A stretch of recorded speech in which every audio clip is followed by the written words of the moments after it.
In this video, I'm going to show you how to convert numbers to words in Excel.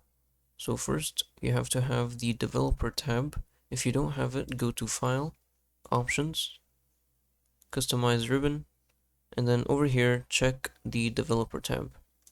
And now you should have it.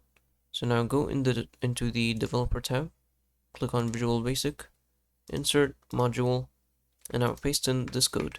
Don't worry, I'm going to have this code in the description down below. And now you can just close it.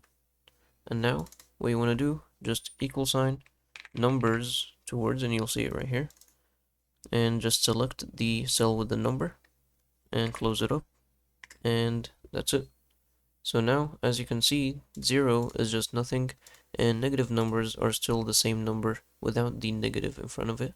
But everything else is perfectly fine. And that's about it for this video. If you found it helpful, please don't forget to like and subscribe.